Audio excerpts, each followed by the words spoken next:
Kasi siguro dahil sabi daw nila sa ano ng init, tapos sobrang init, tapos yung tumataas yung bigla yung bill ng kuryente. So, iwan ko kung totoo yun. Pero kaya pa ba? Hindi na, kasi hirap din ang buhay eh. Hindi na kaya ang patuloy na pagtaas ng presyo ng kuryente. Ito ang karaniwang sagot ng ilang customer ng Manila Electric Company o Meralco matapos ang bill shock na naranasan noong nakaraang buwan. Daing ng ilang electricity consumers, patuloy na nga ang paglaki ng mga gastusin ay sumasabay pa ang walang tigil na dagdag singil sa kuryente.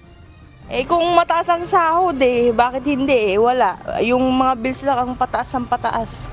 Wala namang improvement sa mga employer na tumataas yung sahod kaya parang wala ka namang magagawa Hindi na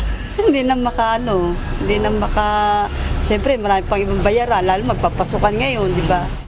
Ayon sa Energy Regulatory Commission o ERC, may panibagong pagtaas sa presyo ng kuryente ng Meralco para sa bill ngayong buwan ng Mayo.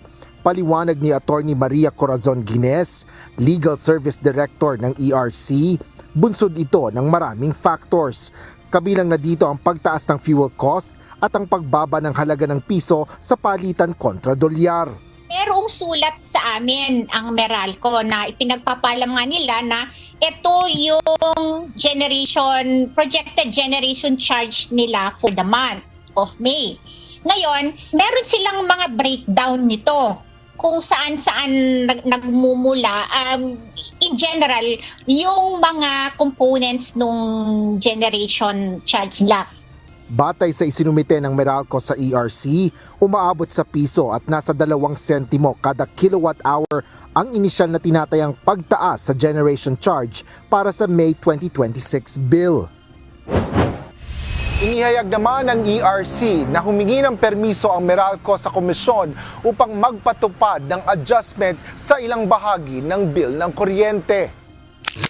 Partikular ito sa Power Supply Agreements o PSA na inaprubahan ng ERC. Layo nito na mapababa ang projected increase sa Meralco bill ngayong buwan upang maibsan ang epekto nito sa mga consumer. Ngayon, ang gagawin ni Meralco, meron kasing tinatawag na net settlement surplus. Okay, ito yung adjustment na sinasabi nila. So, ang sabi ni Meralco, i-apply ko na muna itong adjustment na ito para yung line rental na ipapasa ko mabawasan, para mabawasan din yung babayarin ng mga consumers. Batay sa anunsyo ng ERC, aabot na lang sa nasa 43 centavos ang tinatayang pagtaas sa generation charge kapag nai-apply na ang mga adjustment na hinihiling ng Meralco. Sinabi naman ng komisyon na hindi sila tumututol sa panukalang ito ng power distributor. Asher Cadapan Jr., UNTV News and Rescue. Diyos ang aming sandigan, serbisyo publiko ang aming pinahalagahan.